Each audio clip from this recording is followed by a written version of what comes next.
time on one of these, if it's your first time on one of our Zoom calls, let us know where you are and how you're feeling this morning as well. I'm sure collectively we're all feeling pretty similar. I have just dropped my little boy in at football camp this morning, so this is why I'm in the gym working. I was feeling too, if I'm honest, too apprehensive to go home. So I am working from the gym because I know that he's in here at football camp. Do any of you have holiday camps running this week at all? Or do you have some coming up in the next few weeks? Let me know in the comments. Just leave me a little yes or a little, just a no. Let me know how you're feeling about it. Again, I know that a lot of us are apprehensive. First time here. Nice to see you guys on this morning. You've got yours next week, Ruth. Jill's in Newcastle and you're devastated and you've got workshops through summer. And we've got at our school, we've got our senior camp running right now.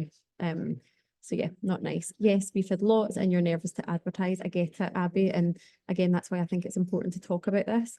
An hour away, Izzy, next week's holiday camp. So how are you all feeling about, advertising your holiday camps? I'm sure like us, it's a bit, it feels as if it's just not the right time to do so. Rebecca and I, so Rebecca works at my school. She's currently on our reception desk. And we were chatting this morning and we said, just let's put a hold on our Instagram stories for the day. Yesterday we were very active on our stories. We were posting everything about our holiday camp. And today we've decided just to not post anything about the camp. Just didn't feel right today. So again, if you're feeling like that, then follow your gut. Okay.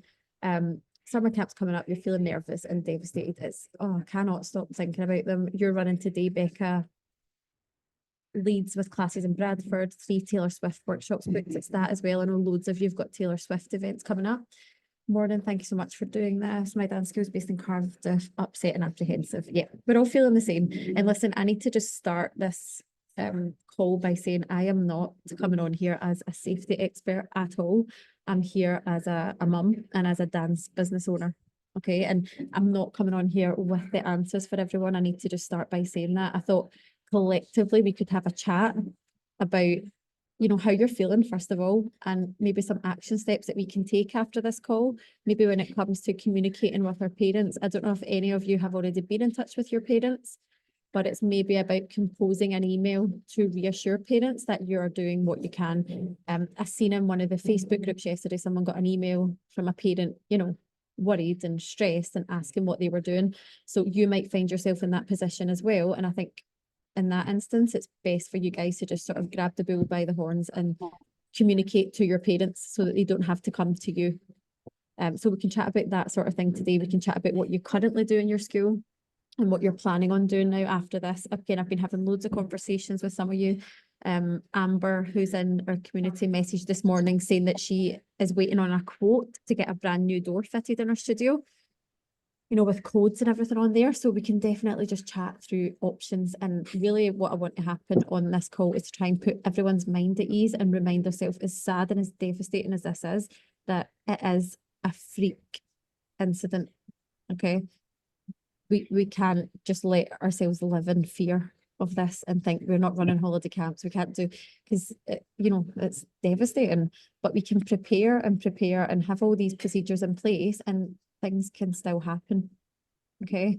One thing that happened at our studio, and again, I think I want to just share it with you all this morning, is we had, I think it was 7 years ago now, and we had a receptionist.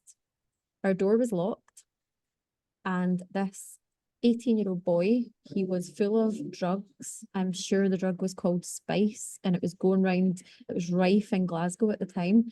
And he jumped like feet first into our studio window.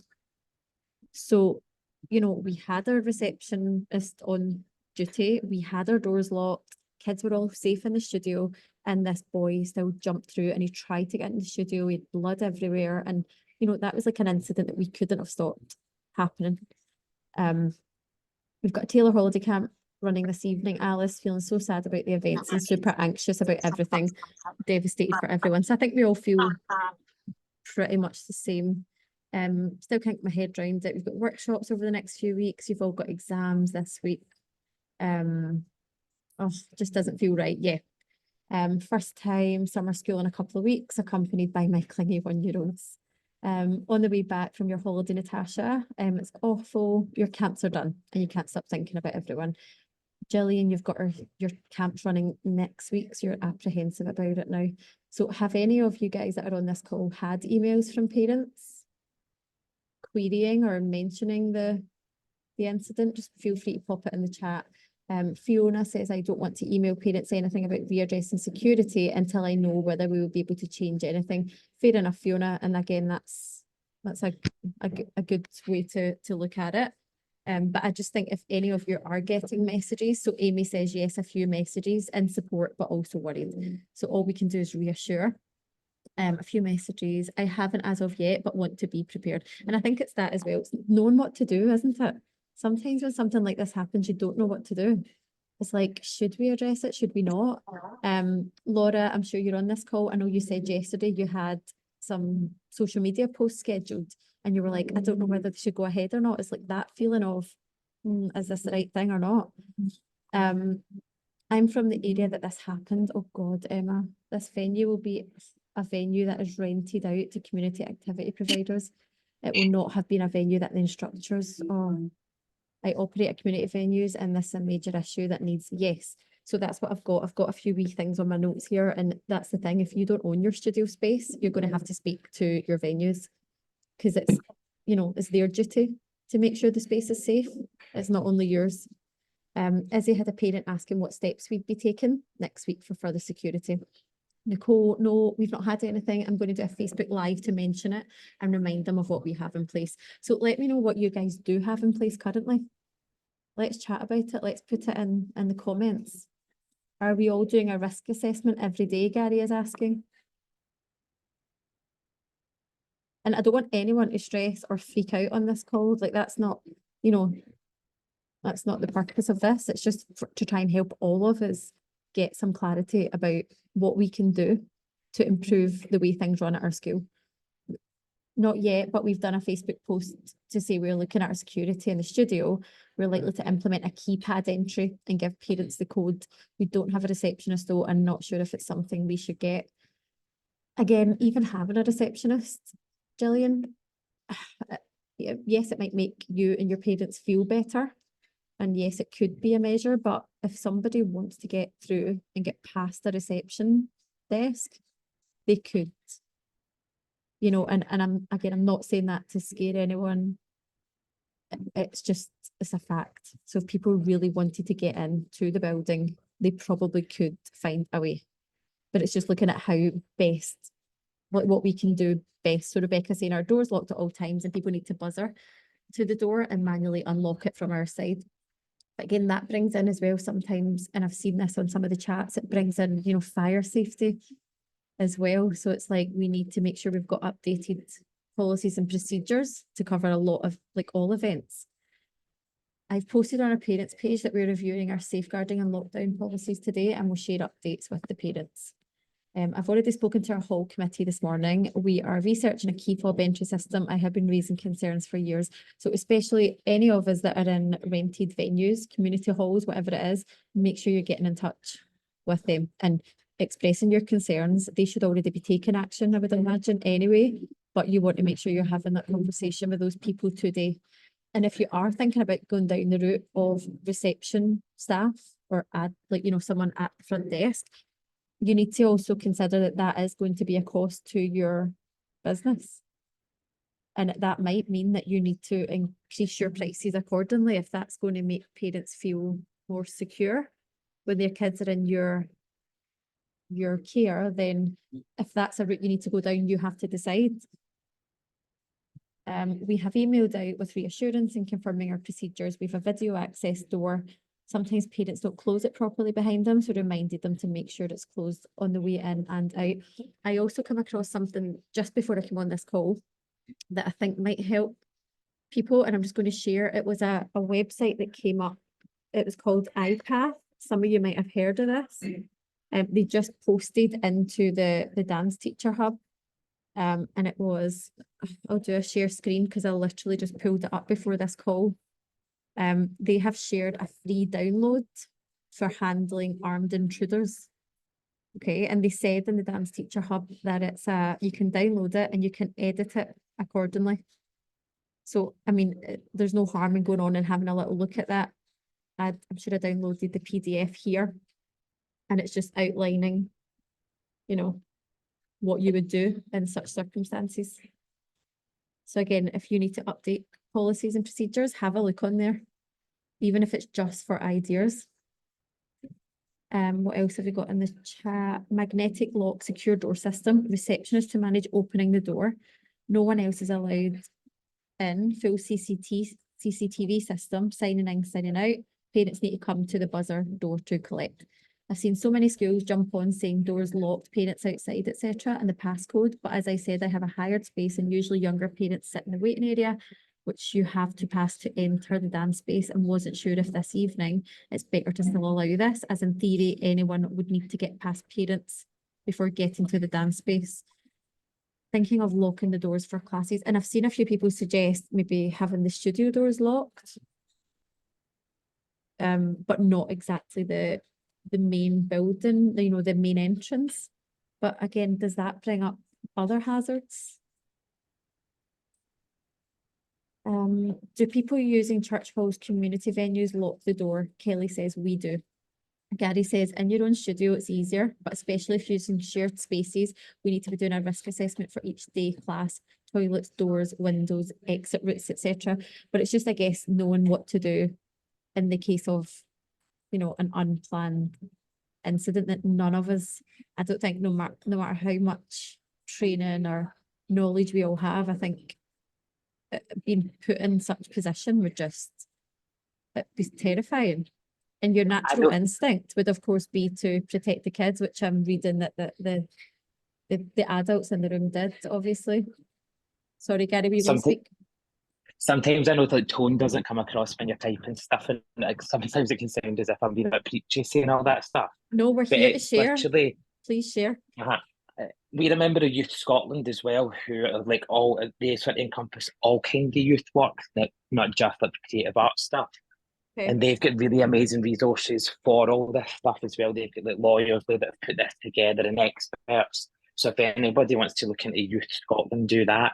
But my main thing as well is that I keep thinking, and I'm not belittling anything that happened, but we're living in a world that a week ago, like one of the presidential people, the most famous man in the world, got shot. So part of me goes, there's only so much you can know, and as long as you're trying to learn all you can learn and doing your best. But I've got a feeling that Donald Trump's security would be much better than ours at our dance schools. Yeah, no, and in a way, sometimes they drop the ball, and I know we're all panicked, but part of you just does go, as long as you're doing your best. It's horrible what's happened, but also you can't be perfect at this because nobody is. That's it, Gary. And I think that's the thing about this call, just making sure everyone, because we'll all be feeling a level of anxiety, but like you says, there is only so much we can control, and there's only so many measures we can put in place. And as long as you know you're doing your best, we just don't want anyone to be freaking out and really stressing about this, because it is a freak incident. And as you say, Gary, things are happening, feels like all the time right now. I'm sure I read something yesterday, an article, there's been 65 stabbings in July alone in the UK. Like, it's shocking, but all we can do is, exactly as you said, Gary, our best. And if you wouldn't mind popping that, see the website, Gary, for the resource space that you suggested, can you pop it in the comments for us, Gary, please? For anyone that wants to check that out for extra support. That would be really helpful. Nicole said the locked door in a community building is my big issue just now, but I have brought it up again with the board, and I've shared the article for yesterday. I'm sure all these community halls and venue facilitators will, you know, they will be doing their due diligence. I can't speak properly. Due diligence. One of our rented venues has a hired space that the door isn't very secure, so we'll have a chat with them this week. Kira, all of our doors are fire doors, so no one can come in unless we let them in. It isn't our studio. That's the biggest problem. So I wonder what we can ask the owners to do, as it's a fire door. We don't know who's on the other side.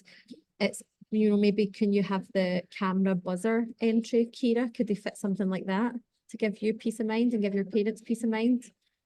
We don't have any windows that are able to open in the studio, Alice is saying. We have to prop a door open in order to make sure the room is well ventilated, but obviously now this is a concern. And is it your own studio, Alice? Kirsty says we lock main door and studio door with a fob key. So quite a lot of people are suggesting fob keys. Colette saying we have a general risk assessment which covers classes. It's not everything we do, not something we do every day. We have one door for entry. The door is locked throughout these classes. However, at times for older classes, it's left open and there's always an adult in the hall. We'll be reviewing things to see how we can make it more safe. We rent a church though, which sometimes is getting used by other church groups. Do people using church venues lock the door? So there's lots of comments here in the chat. If anyone, you know, as I said, we're not coming on here saying that we have all the answers. It's to share best practice and hopefully get ideas from each other as to how we can improve things. But as Gary said, we will never be able to get it perfect.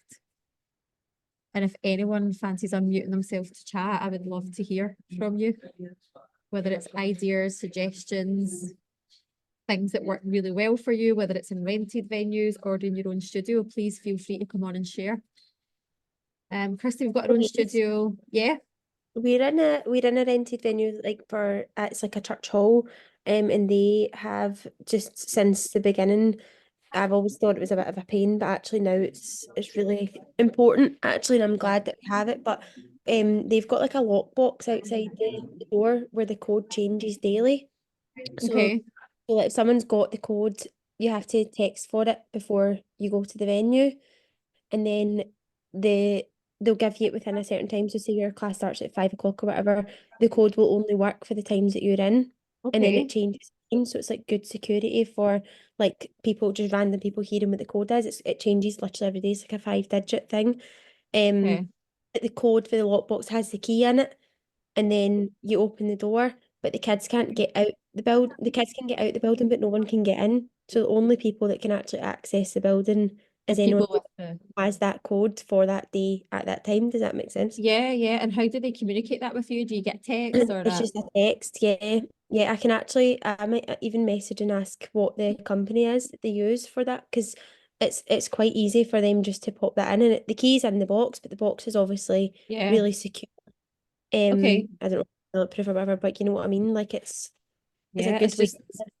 It's worth considering. And Victoria, if you can get the details, you know, of the company or whatever, it might help. I think that's what if we can get that out of this call, if we can get maybe resources. So Gary's posted in there Youth Scotland resources. If you can get us details of companies that you guys have used and recommend, or things that you've been able to implement in your venues, it's going to help people on here. Even things like with the code thing, like if you've got a code, say it's like 1, 2, 3, 4, all that takes is for somebody to find out what that code is. But I used to think it was a pain, like, oh, I need to ask for another code every day. And sometimes weeks I'm standing outside going, what's the number? But actually now it makes a lot of sense to why they do it that way. Yeah, so it's prioritising the safety, I suppose. Absolutely. But my concern sometimes with locked doors, and I can see that Gary's put it in the chat here, is if the door is like fire doors or if it's an escape route. You know, because again, if in case of a fire, for example, the panic and trying to unlock a door.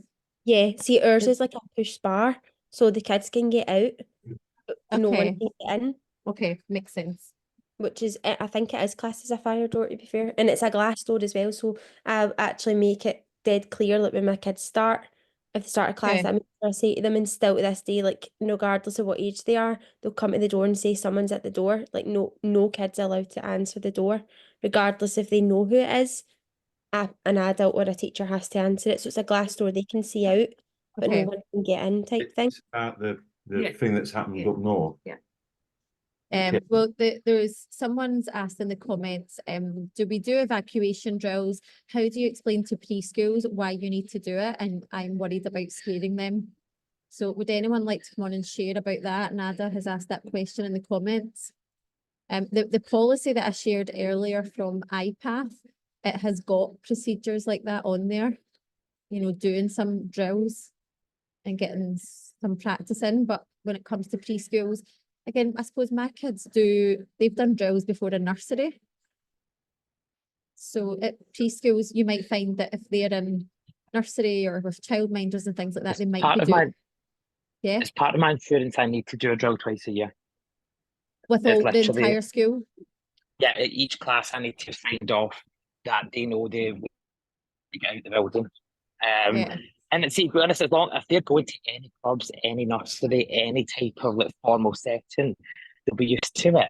Yeah. And I know this sounds a bit like direct as well, but any parent that sees you putting something in place to protect their child should be happy about that. If it was being sensational, saying, "Oh, I'm going to do this in case there's like," I think any parent with a TV or with a knowledge of what's happening would see you doing something to protect their child further and be happy about it, rather than.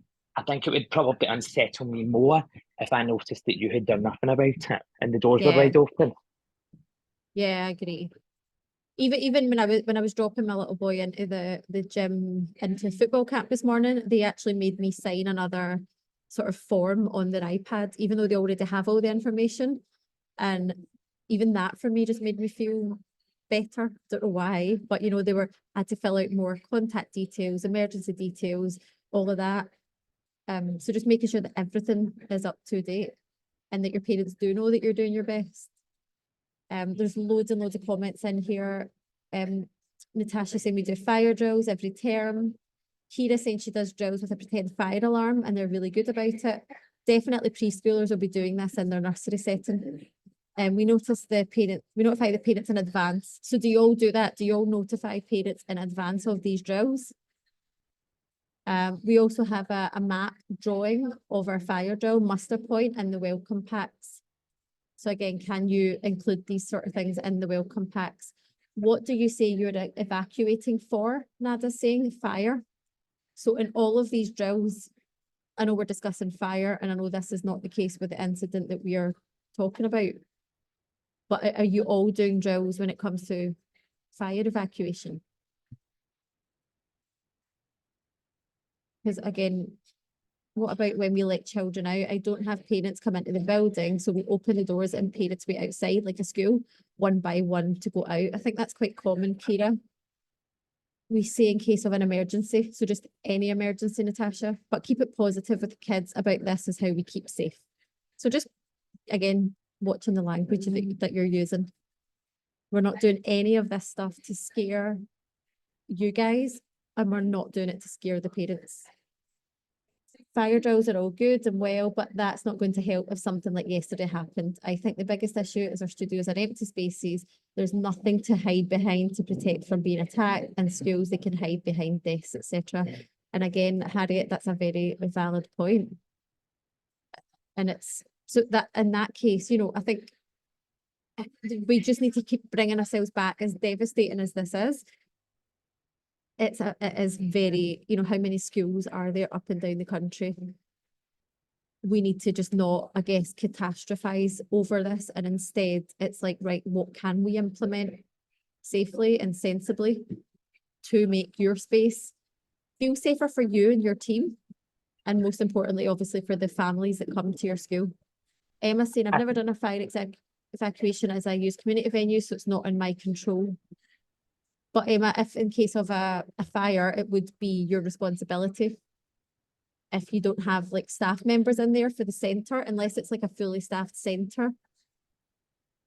I think at the end of the day as well, when you're using hired spaces, which I've done for 10 years before I had my own space, and I still do, the kids are under your care when they're in that hired space. So it is up to you ultimately, even if the full team are aware of what's happening in that studio, or in that church hall, in that venue, it really is down to the business owner who's the one who's looking after them. Yeah. To have that in place. And we used to do it when I used to work down in London for all those years. Yeah. We would do that. We used to have 200 different hired venues we used, and we would do a fire drill in every one of them. And it's the kids enjoyed it, to be honest, because it was just a bit of time to go for a wee walk. I used to love, obviously they don't realise what's actually happening. Yeah, they don't see it for what it is. Like I used to love fire drills when I was a kid, because you don't understand the like exactly what it's about. You just see it as getting a wee break from the class.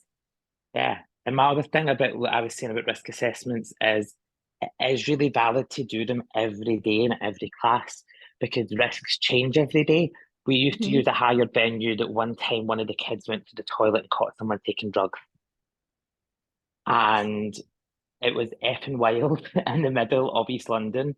And it turned into a massive situation, which then highlighted to us have I checked that toilet? What's left in it? Who's been in there before us? Even if you're the only person in the building, was that a church hall where there was a 40 or 50 party on the night before?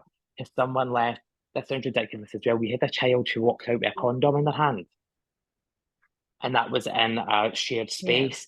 And then that really identified to us that the kids can't be using those toilets. So then we moved the kids to using the disabled toilets, for example, because that was a safer place that we knew nobody else would be. So I know that that's just two instances out of a million different things I've seen happen all the time teaching. But sometimes a risk assessment, and it doesn't need to, we had a really detailed one, and then there was like a 10-point checklist that you would go through. Are the windows fine? Are the doors fine? Has everybody got all this stuff? Because the risks do change every day. And if you've not been the person teaching the day before, and even if it's your own studio, I've been off for the past 2 weeks. So if I go in and teach tomorrow, I need to make sure that I've done my due diligence to make sure that the safety's there. Yeah. No, that's again another very valid point for everyone on the call to consider. Emma's saying, do you mean practice a silent one as I don't have control over the alarm? Yes, I don't think you need to sound the alarm, but you can certainly just pre-warn them that if you hear an alarm, this is the action that we will take. So if you don't have control over the alarm, you can definitely still do it. And as we said, it can be fun for the kids. It doesn't have to be really heavy. It can be light-hearted fun, get them out the class and just get them practicing. I mean, if anyone can do this, it's kids at a dance or theatre school. They're used to practicing drills. Ruth, at my holiday camps, we sometimes go into the churchyard at lunchtime so that the kids can get outside for some fresh air. It's obviously not a lot of space, so unsure what to do. I do feel the kids need to get outside so they don't feel cooped up.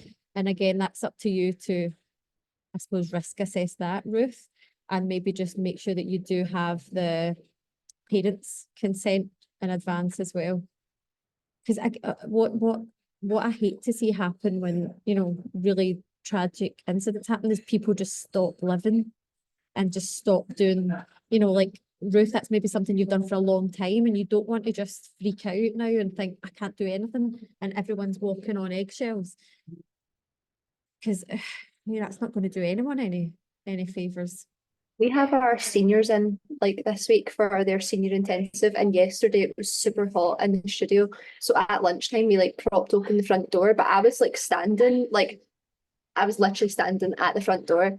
And then they were like, oh, can we go to the park tomorrow, maybe at lunchtime? And yesterday me and Amy were like, oh, we'll have like a chat and see if it's fine with like Louise, Caitlin, like see if, because there's 9 kids, they're all over the age of 13. The oldest one's 16. So like, we were like, in our heads, we were like, the park is literally like, you can see it from the studio. And we were like, we'll speak to them. And then obviously, with light of yesterday's situation, like when we came in today, even one of them was like, I think we'll stay here today. And I'm like, that's like, and they're old enough to be really aware of what's going on. A lot of younger kids won't know about it. Because again, parents might not want to instill fear into their kids if they have got holiday camps coming up. Becky's saying for teachers at holiday camps going outside, etc. Me and my dance teacher friend discussed keeping times varied for activities like outside times, so less predictable. Kira's worried about continuing our Taylor Swift theme and thinking about change it. What's your thoughts on that, guys? I understand the worry, but I also think that you can't take away from your students that are probably excited about the camps if they booked in. What's everyone else's thoughts on continuing with that theme? Can I ask why the theme would be the issue rather than the kids being together? Kira, feel free to come on and chat. I'm just surmising from the message that it's maybe feeling like insensitive towards the event. I was just writing this message in the chat and it's like the Dublin massacre, for example. It was horrific. It changed the way that schools run things for the rest of time, but it didn't change what happens in schools, if that makes sense. Because the problem's not what's happening in school, it is the problem outside. Same as the Ariana Grande situation.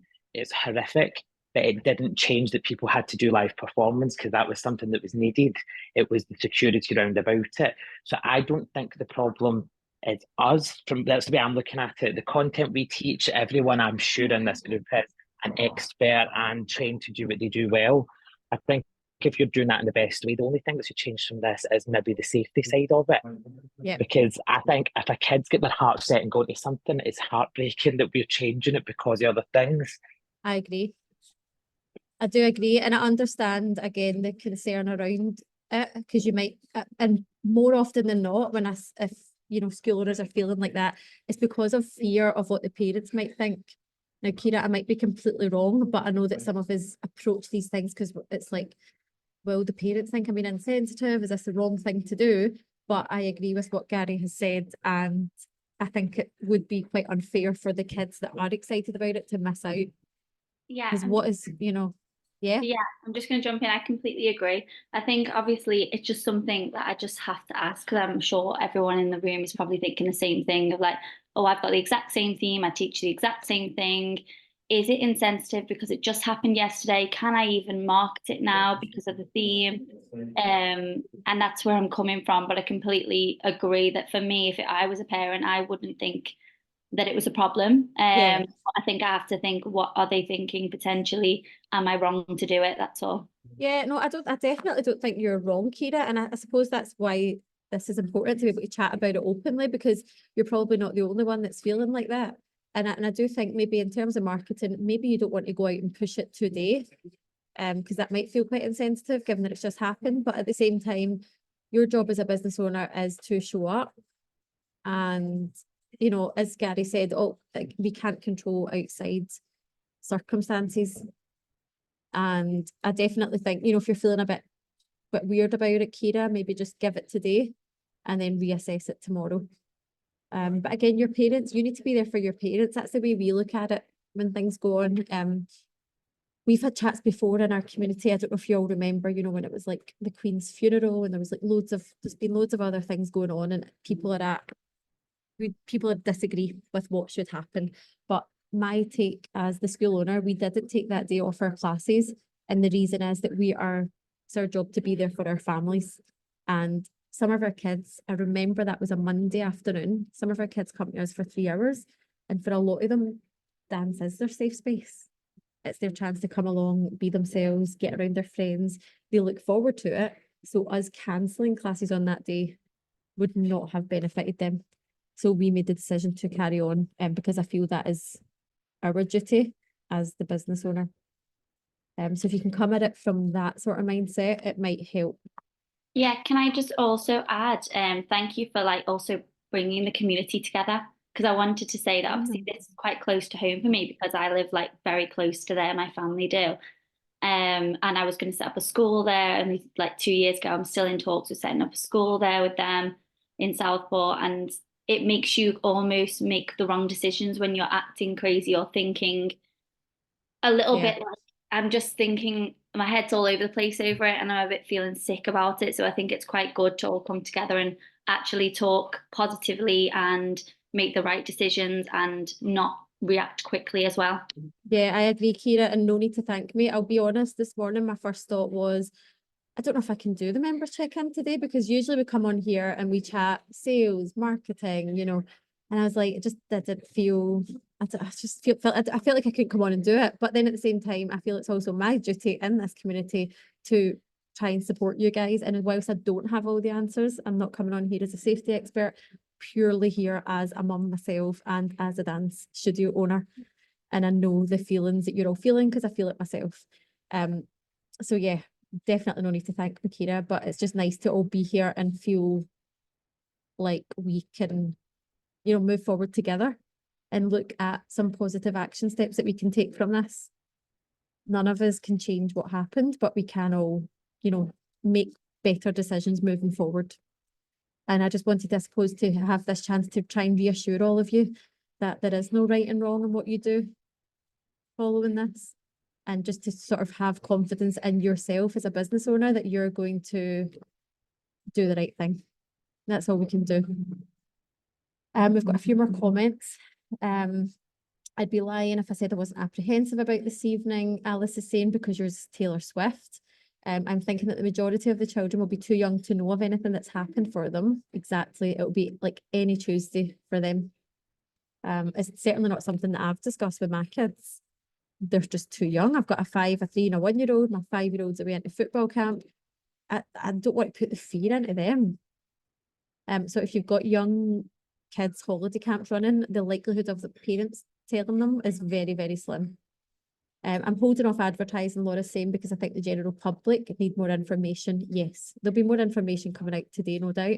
At this point, there's speculation as to the motive, and whilst it shouldn't take away from the tragedy, I do think that this will reassure people to the fact that it's a horrific freak incident. Absolutely.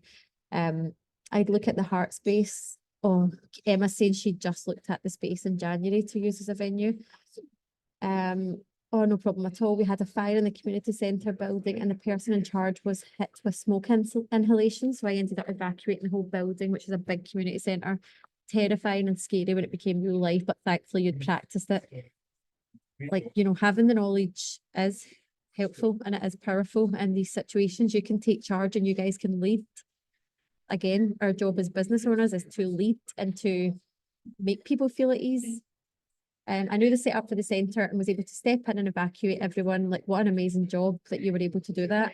Definitely good to practice drills and can just be with a pretend alarm. You're all very welcome. I'm glad we've been able to come together. Strangely, I had quite an aggressive email from my dad yesterday, and the timing was quite triggering. I think it's reminded me that any incidents are motivated by grievance.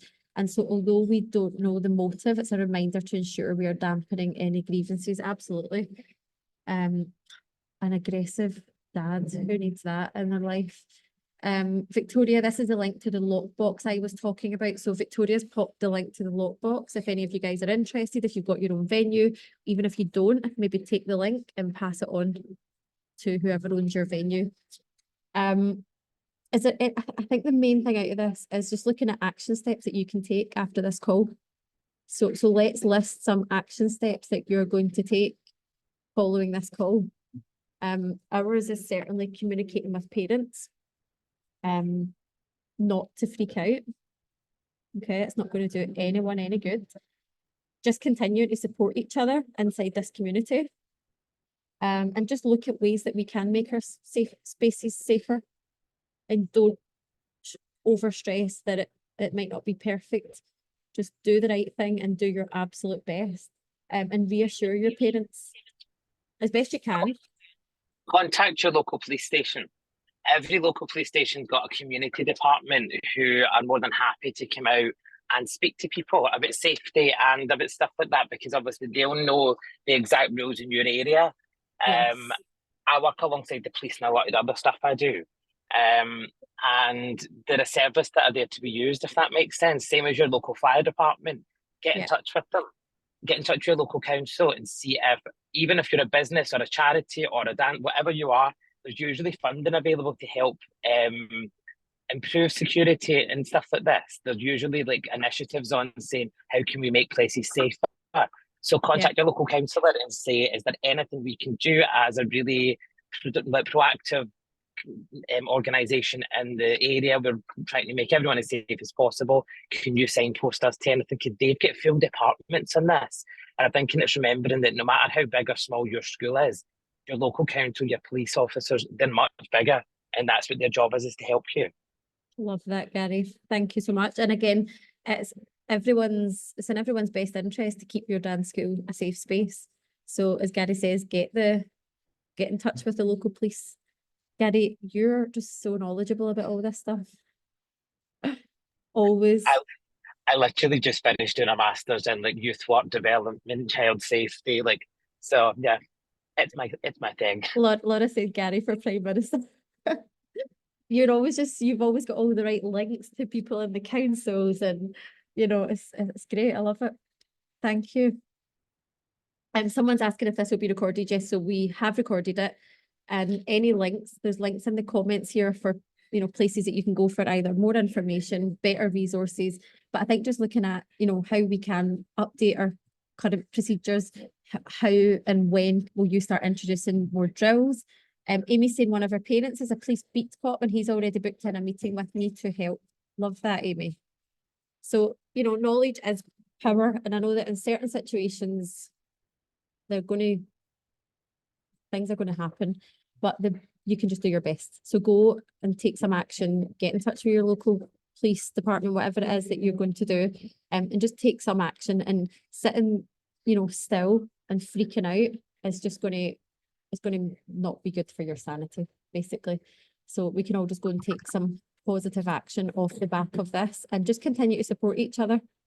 Can Share I add one links. last thing? Because Yeah. I've seen 2 or 3 schools that are not part of our community, but I've seen a few people post stuff about, remember, when your children are with us, they're saying, make sure you're not coming across as this is a sales pitch, because this should not be. In a way, I've read 2 things today that made me go, oh, so you're better than that school. Is that what you're trying to say? In what And way, that's the tone Gary? I got. What It kind of? Sorry, it's good to promote that you've got safety there. It's good to promote that you're doing your best, but it can't come across as, well, that This school wouldn't didn't have- do it right, yeah. but I did. And Yeah. you'd never get that at my school. Because No, part no, of you no, said no. that there's bad shit going on here. Do you know what I mean? This should not be a come to me instead because your kids will be safer here. It needs to be done with the perfect tone, because I know nobody in this group will be thinking that, but just sometimes read back what you're writing. Yeah. And we can even chat about that. You know, this call's booked in from 11 to 12. We've got time to chat about the language that we might want to use around this. So what kind of communication might feel right in this instance? So Gary, if you've seen those posts this morning and you've received it in that tone, what do you think they could have done better or differently with those posts? My thing is timing. My Okay. thing is all about timing, and I guarantee you the people that have written, I've only seen 2 different ones that made me kind of, it didn't disgust me or anything, but just my eyebrow kind of twitched a bit. Yeah. I was like, I think it's just making sure that the ones that people are putting out saying like they're thinking of them, showing respect, sure, like they're all amazing. I think it's how you communicate it to your members as well. And the Yeah. other thing is your processes were never put into question yet, if that makes sense. So Okay. it's just, I don't know, it was just, I read one this morning and it literally just made me, I actually emailed the girls who do my socials and just said, make sure that we've got nothing going out today that's directed at safety, or Yeah. I just think, I don't know, I just feel as if something happened at my school and I seen Dan Sink put up a thing saying, well, you wouldn't get a fire at our school, I would phone you and say, what the hell are you doing? No, I get it. I totally get it. And it's looking at the tone that you're using and even not feeling rushed to send out communications. You know, you can sit on it for a day and then, you know, have a think about it. Don't feel rushed and don't feel pressured because you are seeing other posts like this popping up. Although there's an urgency to review, I think customers need to feel that what you have done is well thought out. I think, oh, of course. And I think what Gary's more saying is almost to not belittle the place that it happened at. And I know that nobody's intention is to do that. But it's just maybe letting your parents know that you are reviewing things and that but you can do that to your email list as well. You don't have to post it on social media. I've seen that there's a GoFundMe up for the dance school, so maybe it would be good if everyone shared that on their social media as a respect thing, because Yeah. obviously those families, like, they didn't expect to be creating like funerals no. or like all those arrangements for their kids. Like, if that GoFundMe can go towards those families, like, or Yeah. the dance school, for them to put something on to remember those people, like to help the people who are now injured. Yeah. Like, I think guess one of as a the community, we're such a big community that we can all help, and again we'll have a large raise- audience. Yeah, and I know collectively, absolutely, and I know that that's not going to solve anything, and it's not going to, you know, it's not going to, but it's only just going to try and help ease it a little bit. I've seen a few of the links popping about on the Dance Teachers Hub. There's a couple of different ones, but as long as it's make sure it's going to a sort of like go to the right place and it's a secure link that you're using. Yeah, because you don't want people jumping on the bandwagons. You get some sick people out there. Yeah. It's like that would just don't even want to think about that. But yeah, that I've seen that in the Dance Teachers Hub. If you want to donate, obviously, or if you wanted to share it, then you could catch that link in there. But yeah, in the meantime, just don't speak out is the best advice I can bring today, and just breathe and look at your next steps, your logical next steps. As business owners, quite often we we do have to find a way and learn to remove remove your emotion from things sometimes. And I know that's easier said than done, but it's like, you know, we can feel sad and feel really devastated about what has happened, but we have to get our business heads on and think, okay, let's just take some logical next steps to improve the safety in the school. You're never going to be able to prevent everything or anything happening, but you can just do your best to improve and to tweak things and to be proactive in how you approach that. That is all you can do. None of us in here are perfect. We can try to be, but we're not. We can do our best, and I think that's the main thing. No worries at all, Laura. Thank you so much for joining. Emma's left a link, Happy Toes and DD Dance and others that will go to the family. So there's a link in there if any of you guys do want to donate. I donated to one last night. I think it was the Baby Ballet franchise founder that set up the link. So I knew that was a trusted source. I went on there and donated. But yeah, anyone got any questions or any action steps that they want to share before we do round up this call? And I know that you might not be feeling clearer afterwards, but if you feel a little bit more reassured, then hopefully that's something. It's not a nice subject to approach, but it's important. Anyone got any questions before we leave? Anyone got anything they want to share? Going to work with our venue owners to address more security. Amazing. Oh, that's the same one, Emma. I think they're doing great. I think they've hit maybe 10K this morning in funds raised. So yeah, let's just all go get in touch with the right people. Have a look at the links that have been shared in the comments. I would check out the policy that iPath shared.